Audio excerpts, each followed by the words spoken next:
Welcome to the good life. My name's Kurt.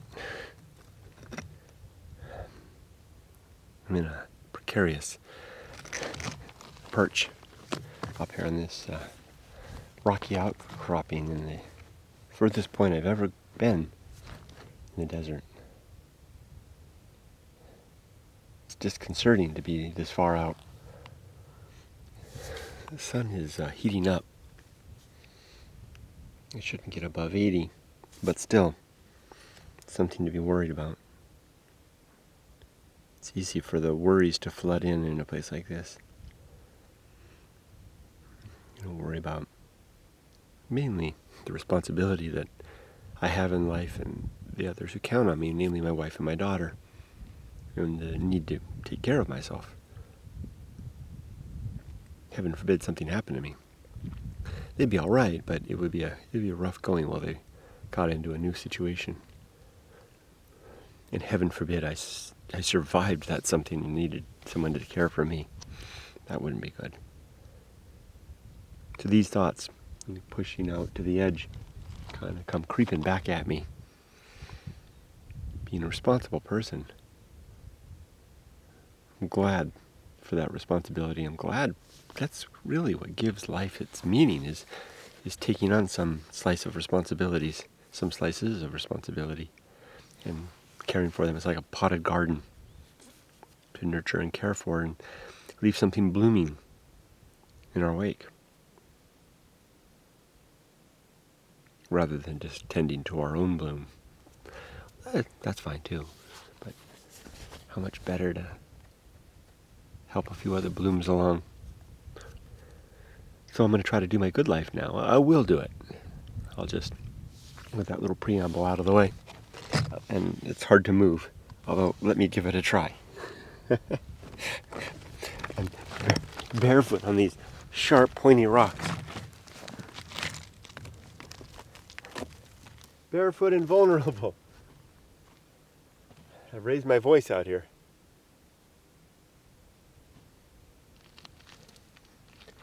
This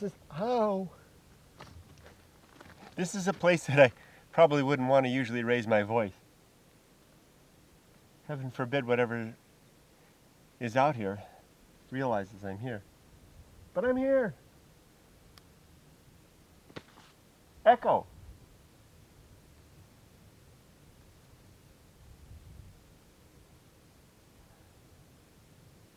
That's where I have to go to get to the deep water. Mount Wildness, my perennial destination, the place I've never made and probably never will. I got to get through those mountains somehow. This hike was to reconnoiter getting here. The next time I come here, I want to come here by night, all the way. But I have to learn the landmarks, be able to distinguish them in the dark, in the moonlight. To get here, maybe to camp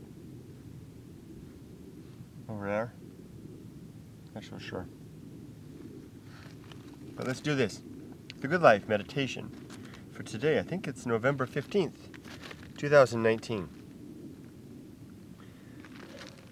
The Good Life is my daily recitation of objectives and principles that I have formed, in some cases borrowed, in some cases stolen, but in many cases fabricated on my own. To make sense of the world. Well, not to make sense of the world, but to make a way. This rock here is split like a book open. To give myself a roadmap forward. To make life worth living. Sure, you can live it. We can live it just to live it. Have a lot of fun. But in the end, that's only so satisfying, and then not so much. It's much better to,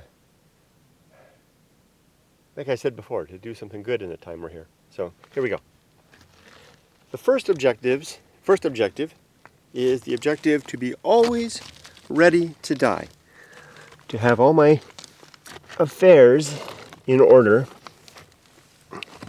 And I'm going to use the thing that I henceforth to date have not used. I'm going to use the 3 F's. To have three things in order. It's my 3 F's. My fortune. Fortune. My family, and this is the reason I didn't use it. I couldn't find a better F, but fame. Okay, so, but that's actually, I've been thinking about it for about a year. I think that is good. So fortune, family, and fame. Have those three things in order. And the reason fortune comes first is that fortune benefits the family. Right? So if you have your fortune in order, then the family's in pretty good shape. So be always ready to die. Be in a state where I'm prepared to go out at a moment's notice. And my fortune is in such a state that it can be transferred over, whatever I've got, what little I've got, to transfer it over to those who are my heirs, my wife and daughter, so that they'll be well taken care of.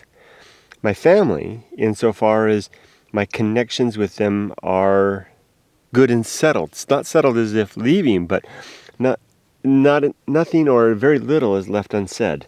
No unspoken I love yous. And my fame, which basically means it's a grandiose way to say that whatever legacy of art or writing or poetry or photography or song, whatever the case may be, whatever it is that I want to do that's my avocation, the thing that is my expression of life, my barbaric yelp, whatever that is, that I've got that out of the way too. So fortune, family, and fame. And for the most part, I think I'm pretty good. Definitely good on the family. Fame, fine. For the book Going Alone is published. I have another book, No More Looking Out for Number One, that is also now out there. That's the prequel to Going Alone, and I'm working on the third one. But if I died right now, that would be fine. The contents of the third book are summarized in Going Alone, so that's fine. The stuff I'm doing, Stoic poetry, is just an ongoing thing that I'll do. It's like a daily exercise. So it's good. It's good that there's no end to that. Is what I'm saying. So it's okay to end whenever. And then that's it. Be always ready to die. Number 2 is make good and effective use of time. To not take these moments for granted or waste them in some ridiculous way, pretending that I have forever, that a lifetime and then beyond beckons. I may not even get a single lifetime. Well, I'll get that, but you know what I mean. I get the stereotypical hope for single lifetime.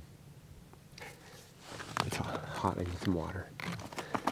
Number 3 is the development and maintenance of good and sound life principles.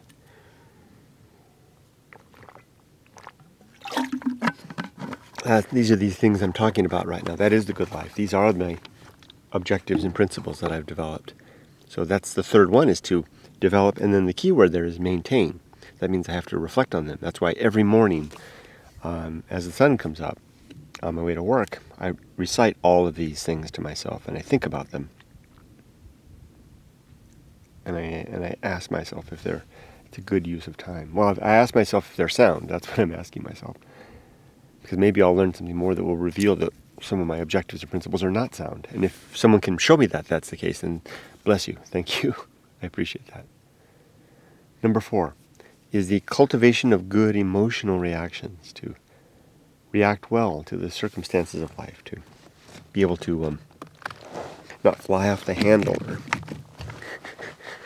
basically lose control when things don't go my way, or as I expect, or as I wish, or in a way that is comforting or comfortable.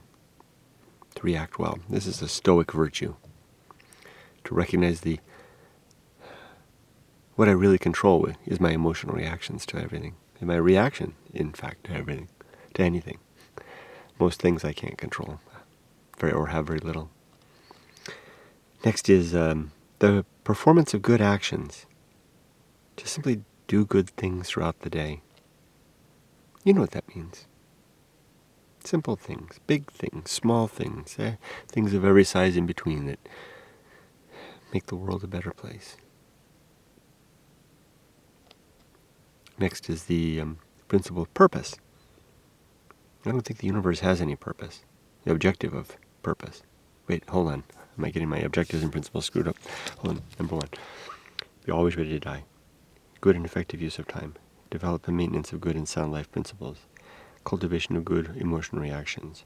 performance of good actions. Oh yeah, I had to get them screwed up. The next one is number 6, the recognition of true limits and true opportunity. Identify what is within my scope of opportunity. What are the things that I can in fact do? And what are the things I cannot? For example, it is within my scope today to turn around after I make this video, explore this valley just a little bit, and then head back. I would like to go to Mount Wildness.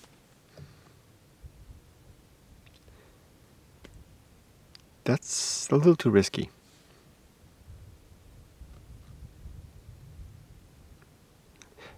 It may be possible. It's not a good example I'm making, but it's topical.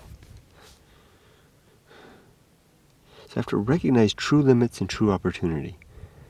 I have the opportunity today to explore this valley just a little bit and head back. And I need to do that because it's going to take a long time to get back. The sun is coming. The sun is hot. And then I've got a 200-mile motorcycle ride back to home. That is the prudent thing to do. It would not be prudent to carry on. It would be better to wait until I come back and then have another day to go forward. Yeah. True limits and true opportunity. That wasn't a good example, but I think you get the point. And then the 7th objective, it's the last one, is the objective of one thing slowly. More and more this is coming up all the way on this hike. I was trying to slow my steps and make them more careful and deliberate. One thing slowly.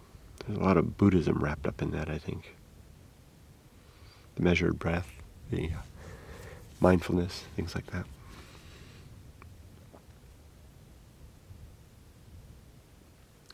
Now, on to the principles. The first principle is the principle of war. I rise every day to go to war with everything I hold true. And everything you hold true. Anything you proclaim is true. I want to know if it's true. If you're right, I want to know.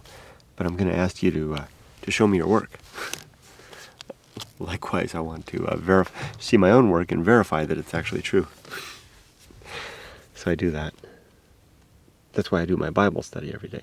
Because people keep telling me that it's true, but nobody shows me their work. So I've endeavored to do the work for them and see if it's true for myself. So far, it doesn't look so good. 2, the principle of reason. And this is the first one that has sub-principles. The sub-principles of honesty, objectivity, and I added a new one, doubt. Reason is the instrument and tool of ascertaining whether understanding the world, basically. It's the instrument that we use in that war to find what's true. And we do that, we succeed at that. Reason, of course, has a process. But we succeed at that when we're honest with ourselves and when we look at the world objectively and when we enlist doubt to not believe things too soon. That'll come in later when the principle of sin and damnation. So war is the aim, reason is the instrument. The third principle is the homunculus. A funny word. It's an old word that suggests a little man or woman inside our head, running the controls. I always like to say, picture that Will Smith movie, Men in Black, with that one alien that was actually a robot body, and there's a little alien inside, and they popped open the face, and there's a little man. Imagine that inside your head, running the wheels, steering things, and pushing buttons. Now, I use this idea as a substitution for the concept of a soul, because I don't think we have a soul. I don't think we have a soul because I have absolutely no good reason to believe that. No one can show me any work that indicates that this fancy idea is actually something real. So I use the homunculus to remind myself that this thing that's my consciousness seems to be an emergent quality of who I am. Kind of the way a wetness emerges from a puddle of water. You get a couple of molecules of water together, and at one point they become wet.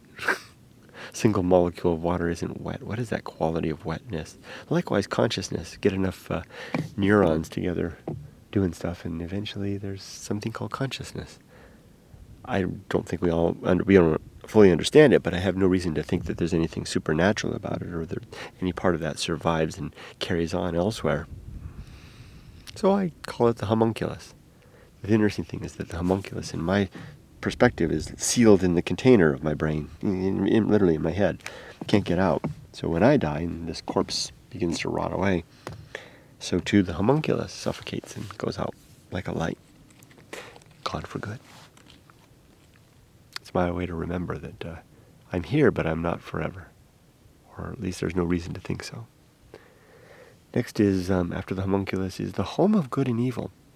I think about this as a reminder that good and evil appear to reside as opinions in our minds. They are born of subjective impressions of what constitutes right and wrong. Subjective, yeah. Morality appears to be subjective, at least on the individual perspective. But when you and I get together and we agree upon something as being good, then it becomes objective. We can actually begin to measure it. For example, we can say that the cleaner the drinking water, the better the health of the individuals who drink it. So we have an objective measure of good and bad. It is better to have cleaner water. Likewise, improved education or better communications or equality amongst the races, the sexes, etc. I like to think of good and bad and right and wrong as written in chalk by the homunculus above his or her head, kind of written up there. I like the idea of chalk because that's what I use under the writing bridge in Siberia to write these things down, because they're not permanent and they'll blow away. They're subjective after all. Next, after the home of good and evil, is the principle of purpose. If the universe has no objective purpose, if good and bad and right and wrong are not written in the stone or in that sky or in the stars that I saw last night, the universe isn't swimming in morality. Basically, I'm saying if there is no God, no lawgiver, there's, again, no reason to think so. People tell me they have good reasons, but I'm not buying it. They don't seem very good to me. If that's the case, then what is the purpose of life? This is where it's tempting to give up and say, life has no meaning. Nihilism. Hashtag nihilism. No. I mean, I know that. I know that feeling. I know the draw to that. I don't understand why someone would kill themselves just because they think life has no meaning. What I've done is I'd simply turn around and say, well, to hell with it. I'm going to come up with my own meaning. And I do see one purpose that seems to be in the universe that is there on its own. Excuse me while I sneeze. And that is the purpose of having babies. Biological animals, creatures and plants and all that kind of stuff, we seem to be driven to reproduce ourselves. That seems to be a purpose. It's mandate within us. So, okay, there you go. There's one. But I don't think it's written in the stars. Well, maybe it is. Maybe it's some consequence of these chemical reactions that that we're going to reproduce ourselves. Maybe that's the way it works throughout the universe. Maybe there could be no life without the mandate of reproduction being a part and parcel of our existence. Just on the top of my head, I can't even see how it could be otherwise. Why? How would life perpetuate itself otherwise? Interesting. That may be an objective purpose of the universe. What a curious thing that is. Does that require a God? I don't know. I need to think about that. So one purpose is to have babies and see them to maturity and be around long enough to give them a good start in life. Another purpose that I decided upon, just because I like it, is the purpose of virtue, where virtue is defined as the improvement of the well-being of thinking creatures. Couldn't say well-being of all life, because what would we do? We wouldn't eat. So something's got to give. But thinking creatures. That's why I'm vegan. I'm trying to live according to that. I like that purpose. But that also means that my purpose in my life is to make the world a better place. That's why I like my job. I work for the government.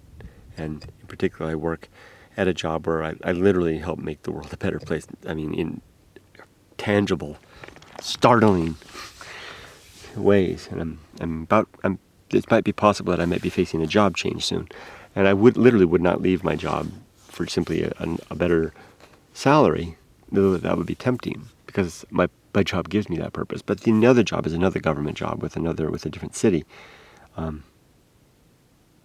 I might be able to execute the same thing. So I'll be interviewing next week for that, a second interview. They're calling me back for the second time, and I'm going to be inquiring about that. Tell me help me understand if I can do good with this work. That's because that's a purpose that I have. Next, principle of my life.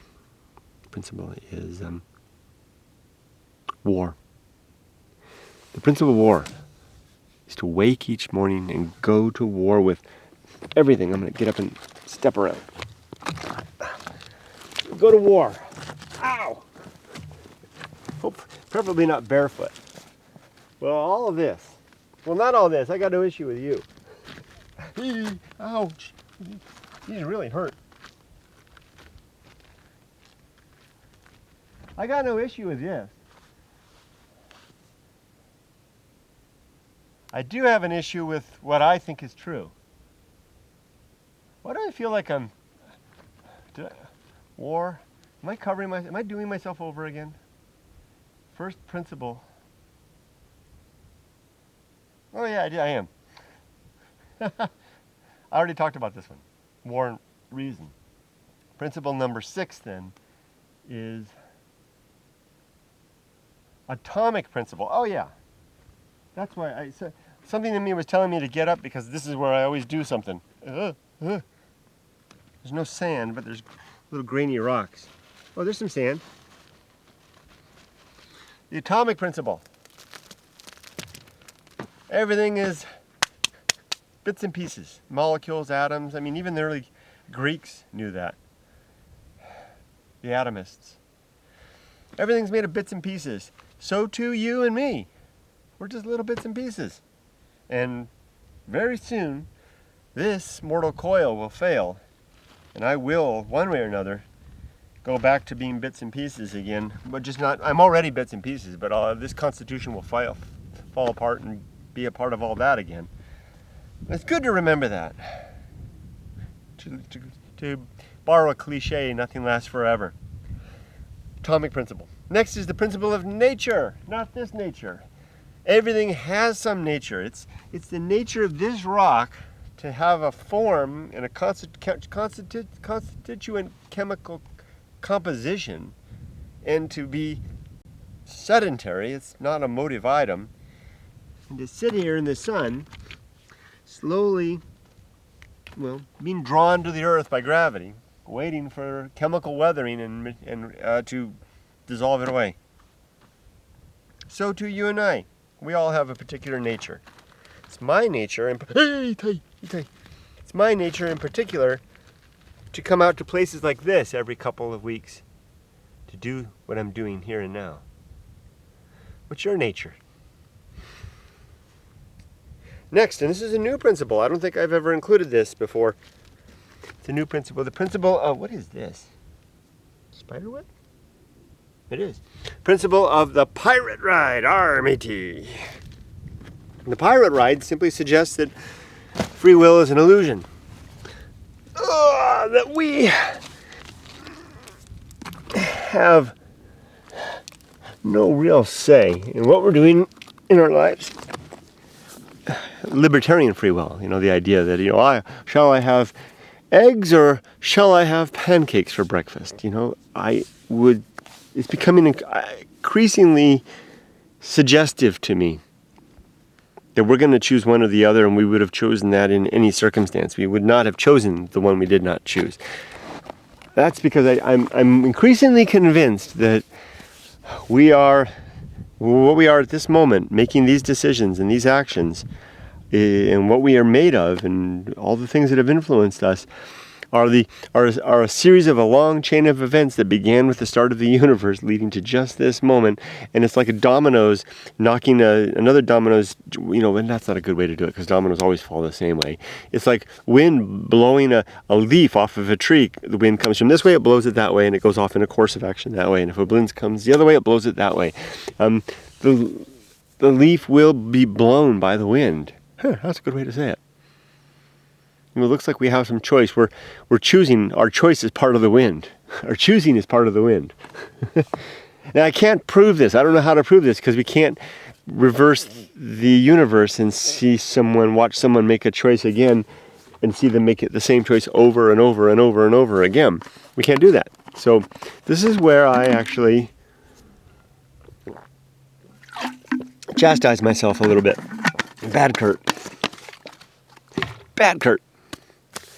I'm using a little bit of one of the sins of my life, which is faith in believing that this is true. This weird spider web. I hold it on faith that we have no free will. There. I'm guilty of faith as well. Next is maturity. Maturity has two sub-principles, wisdom and fortitude. Maturity is that state that we reach in life when we have enough experience to be able to look at the past, at how things have gone, and then to use that judgment or use that experience to make better judgments, better decisions in the future. Again, back to the free will thing. I mean, you can see that even though we have the experience, it's the experience that triggers us to make us one way or the other, and our natural way we are, whether we're willing to utilize that experience, to have the fortitude to do it, that does the same. It's a curious thing. Everywhere I turn, I can't escape it. We're free to make choices, but every choice we make would be the only choice we would have ever made. Interesting. So you and I have so maturity is that thing that we gain over time. Fortitude is the thing that helps us to see it through. You can have a lot of maturity, but if you don't have any fortitude, it doesn't do you much good. Likewise, fortitude, but without maturity, you're just butting your head against the wall over and over, or possibly butting your head against the wall over and over. Next is the social principle. We're social animals. We need one another to survive, and our best ends are social ends. It's good to do things for others. Next is the principle of public speaking. It's just a reminder to myself when I talk about others who are not there, to try to imagine that they're there, so that I don't talk about them in a way that I'd be embarrassed to have them hear. It's just basically a way to stop gossiping. Next is the Feast of Wolfen. Gosh darn the gosh dang! I stubbed my foot. Gosh darn it! It's getting all upset. It's stumbling over the universe and then getting mad about it, which is understandable, but it does not demonstrate much restraint. It's much better to actually demonstrate some restraint, to learn to control our emotions in such a way that we do not fly off the handle. The reason I call it a feast is that when we get upset, I may have a bad day at work, but I don't show it to my coworkers. But maybe if I come home and take that out on my family, then it's like the way I like to describe it, it's like vomiting up my filth, blah, all right in front of them. The disgusting thing is that others tend to take that seriously, and they're affected by it, and then it impacts their well-being. It's almost as though they gobble up the feast of vomit of my upset, and then they go off, and that ruins their day or night, and then they go off and spew it off on somebody else. It's a feast that just perpetuates over and over. We pass it along all day long. Someone cuts us off on the freeway. God damn it! And then that pisses that person. That pisses us off because they cut us off, and then we go home, go to work, and we are mean to our coworker, and that pisses them off, and they go off and they're mean to their family or whatever. You see how this works. And this feast it's like ripples. It's like an ocean. After a while, the ocean is just all churning with all the upset. So I try not to indulge in that, one, by not giving it out myself, by having the restraint, and two, by not consuming it when others demonstrate it for me. That's the Feast of Wolfen. Now I'm on to number 10, or this is 11, temperance. Temperance is the restraint that I was just referring to. And there are 3 sub-principles: suffering, simplicity, and apathy.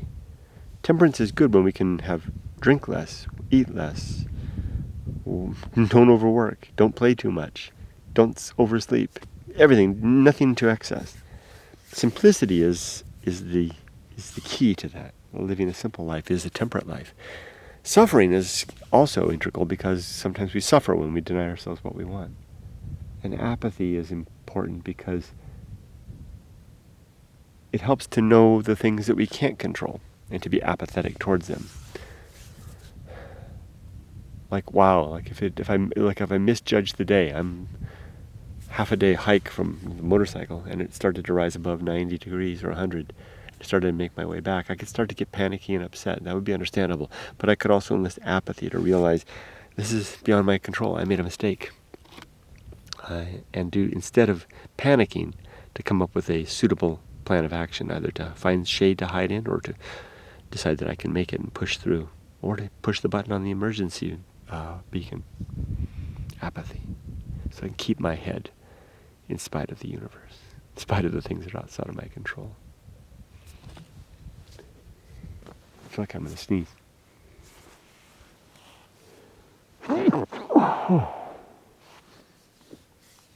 Next is, this is a new one. I just added this one last week. The principle of distraction. It's not even in the book. More and more I'm convinced that we spend a good deal of our lives distracting ourselves from something. That something is the very next principle. I debated in my mind about whether to put this one first or the other one first, the subsequent one. We're distracting ourselves from something. We distract ourselves through all the things of our living. I'm doing it right now by making this video. Even though I came here to not be distracted, I'm doing it nonetheless. We do it through all the family, work, play, activities, sleep, everything that we do. Gossip, talking, chit-chat, watching, listening to noise. Whatever the case may be, we're distracting ourselves from something. What is that something?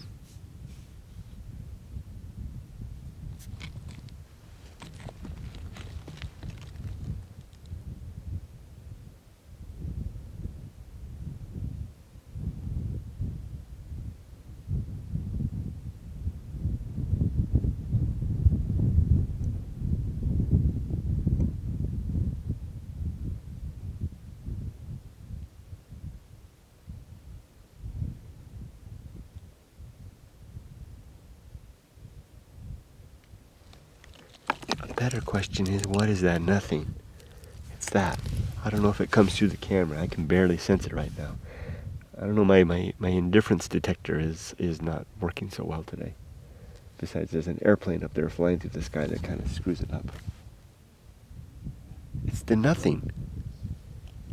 It's the emptiness of the universe.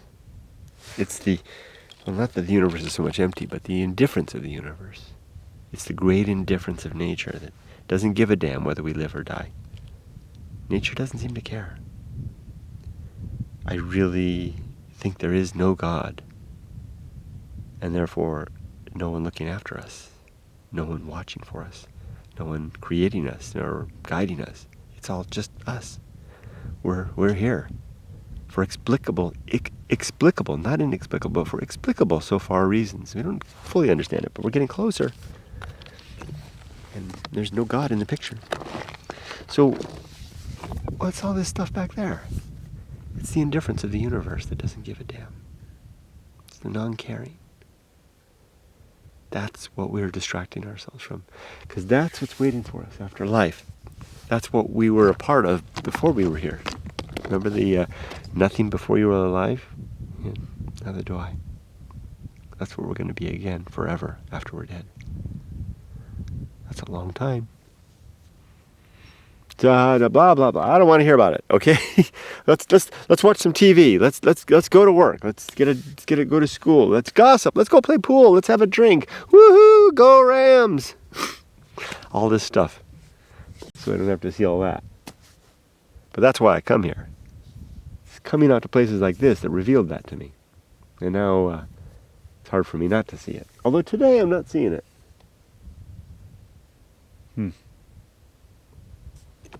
It's interesting that. And that covers the next principle, which is called agency and the great indifference. Agency is all of us living things and our artifacts, the things we do. That's why seeing the airplane flying over the sky there kind of spoils the indifference, because it reminds us that we're loved. by humanity at least. It's got to be the empty, the howling, which I'm close to it right now. Agency and the great indifference. And then the principle before that was distraction, the principle of distraction. Or we're getting close. Now, the next one is the principle of the best seat in the house. To not want to be anyone else. To want to be anywhere else. Let's move. I want to go barefoot. This is going to be tough. The principle of the best seat in the house. To not want to be anyone else, be anywhere else, be doing anything else, but to be okay with just who I am. Whoa, look at that. See this little cactus? That wouldn't be good to step on that. This is a risk. But to be okay with just who I am, where I am, and what I'm doing right now. To expect nothing more. Well, all the while striving to improve. It's a tricky balancing act, that. The best seat in the house. It's not really a balancing act as much as it is simply an acceptance. It's a good thing. It's a very, very powerful principle, actually, when instantiated. The next principle is the principle of ouch. Not that. Not the principle of ouch.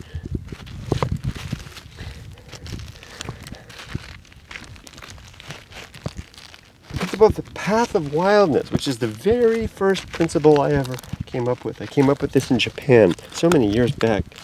The principle of wildness is a way to get unstuck in life. We've got a decision to make. We don't know what to do. So what I recommend is to begin collecting facts. Ow, ow, ow, ow, sand, yes. Begin collecting facts. And then begin, let's go forward. Assembling those facts into a plan, into basically information that can be used to give an informed decision, to make an informed decision. And then give ourselves some time, a reasonable amount of time, especially given any necessary dates that might come up. Give ourselves some time to think about it. And then when the appointed time comes to make a decision. And if we don't have enough information that we can afford to give ourselves more time, then do so. If not, if it's time to make the decision, and we still don't have enough facts, but we got to make a decision, maybe sometimes it's just better to do that, then lean on our gut. Listen to what our gut says. It's okay sometimes to listen to our gut. Maybe nudging us to the right or the left. It doesn't mean it's right, but it may be a way to break the inertia and start moving. That's the path of wildness. And I used to do this in Japan, trying to decide which way to go in the wilderness, and I really wasn't sure. And I would just kind of rely on my gut instinct. Maybe that way. Collecting facts like the sound of a waterfall ahead or something like that. It didn't always work, but it usually did. I'm faced with that right now with this job. I'm going back for the second interview, which is a good sign. And if I get offered that job, then I'll have to make a big decision that will uproot my family again, at least my wife and I. And I'm exercising the path of wildness process right now, collecting the facts, giving myself a date to make a decision, and then, weighing in with my gut. So maybe I'm eating my own dog food then. The next, here's some nice stoic walking, barefoot in the grass. Next is the principle of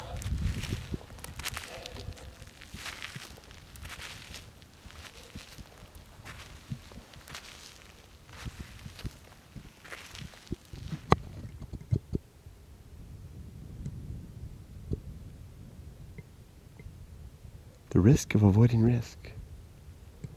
Kind of relates back to the what I'm doing right now and this decision I've got to make. There's two levels of risk in life. The surface level risks are the things that we need to be safe and secure. education, family, career, savings, things like that. Every good parent's going to advise their kid to pursue those things. But there's also a deeper risk. And that's the risk of not attending to those other things, the things the hippies talked about. Our sense of purpose in life and our sense of adventure and thrill and doing something that is worthwhile and meaningful and is our expression back to the fame, the art thing of life.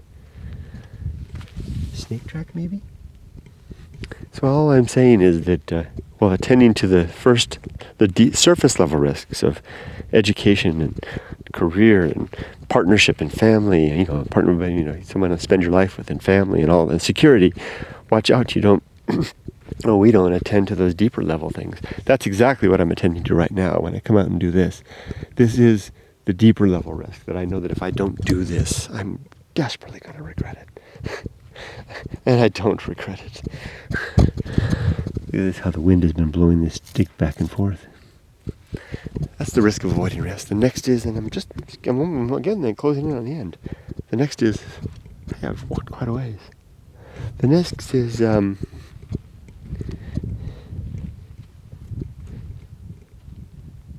sin and damnation. There are 5 sins in my worldview. They're all the same thing. Falsity, credulity, faith, superstition, and dogma. They're all basically forms of willingness to believe things that aren't true. Falsity is that very thing, the willingness to believe what isn't true. Credulity, falsity is the very things that aren't true. Falsity, the things that are not true. Credulity, a willingness to believe things that are not true.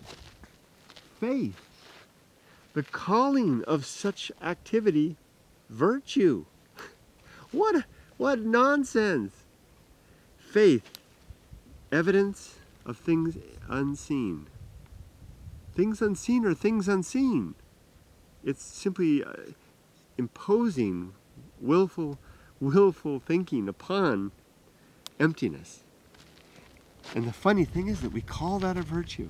How in the world did that ever happen? Faith is not a virtue, it's a sin in my worldview. Goodness gracious.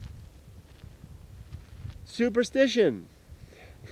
The overt belief in things that are thrilling but probably not true. In fact, we so lump them into that category of superstition because we rather know that they're probably not true. And dogma. Dogma is willingness to believe just because someone in authority says so, or tradition says so. Well, that is just copping out. Come on, grow a pair. Sin and damnation, falsity, credulity, faith, superstition, and dogma. The consequence of this is damnation. Damnation not in some afterlife. Damnation not tomorrow, but today, right now. Living and believing things that may not be true, even if they're comforting. How much better to live without the comfort, but at least with the quest of continuing to search. Next is sin and damnation. Next is complete oblivion. After this life is done, pretty sure that there's nothing for us after that. It's oblivion. We're gone forever. There'll be no reunion with the ones that we left behind. No reconciliation with anyone we left on bad terms with, or who left first, who left us on bad terms, and no final justice. It appears there's no final court.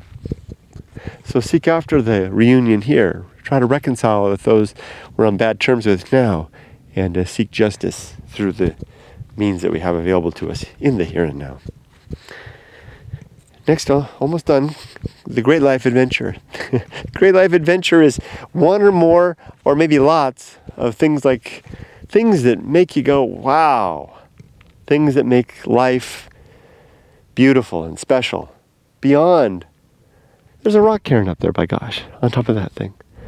beyond the simple things, beyond just the day-to-day, you know. And I recommend giving yourself the whole decade of your 20s, your whole life if you could, but you gotta blend in some hard work in there too. The whole decade of your 20s to the adventures.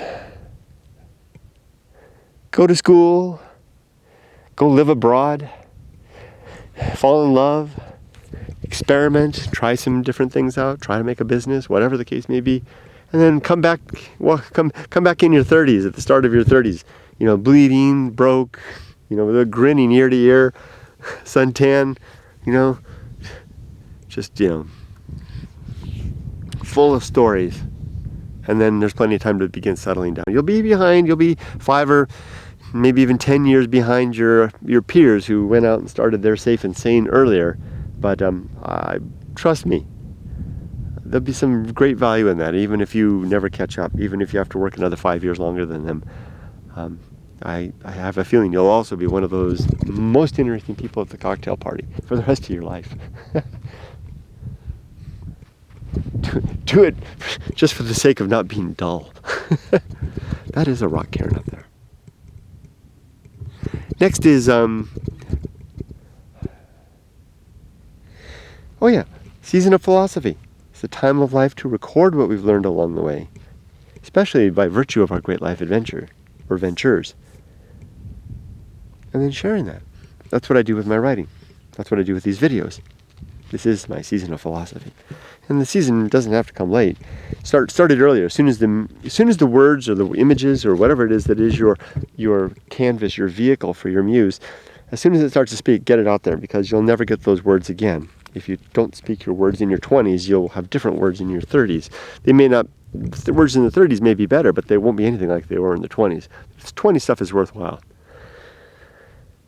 Season of philosophy. Now, I think it's just 3 more.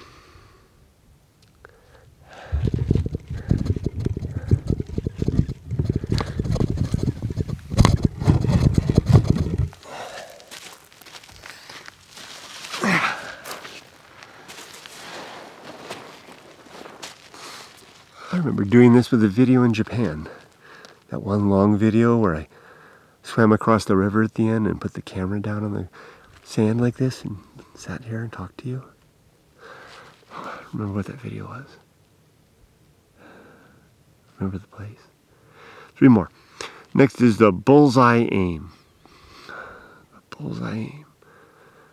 No matter, okay, when you throw a dart at a dartboard and it doesn't get a bullseye strike every time, it's like, shucks, I missed it. But you don't hold it against yourself necessarily, right? It's not, you don't, it's just, that's, you expect it, right? That's the way darts is, right? Even the best dart players aren't hitting bullseyes every time. So why do we expect more of ourselves in life? Why do we expect ourselves to be hitting bullseyes with every throw of the dart? I don't know. Give yourself a break. Life isn't all about bullseyes. Life is all about throwing the darts. So it's so cliche. But I use this every day. Every day I don't quite make the mark, but I remind myself that's okay. I tried. Sometimes I miss it completely. Yet I tried. Sometimes I hit it square on. Still, I tried. Yeah, I tried. 2 more. Next is the uphill climb. Is it Sisyphus who pushed the boulder up the hill and then rolled down? He had to go back down and push it back up, and then it rolled down and push back up. That's life. I'm sorry. I wish it wasn't like that. It's because we're fighting against entropy. We're an open system here on Earth. So we got all this energy from the sun coming in. So the entropy is falling. Everything's falling to pieces around us, but we've got to work really hard to put it back together and keep it going, including ourselves, including our missions, the mission we choose in life. So, that's just the way it is. Last one. Arena and utility. Life is an arena for the execution of our objectives and principles, to have a great life adventure, to assuage both the surface level and especially the deep level risks of life, and to wage a war instrumented of reason recognizing that we're falling to pieces, yet pushing uphill, never quite making the mark, yet striving for virtue, for the well-being, the improved well-being of thinking creatures, and then dying, falling away to nothing, gone forever, never, ever, ever coming back, except as your atoms, which will never went away. But you and I will be gone for good. And with that upbeat message, I'll say goodbye for now. Thank you for joining me for another good life adventure. Be safe, but not too safe.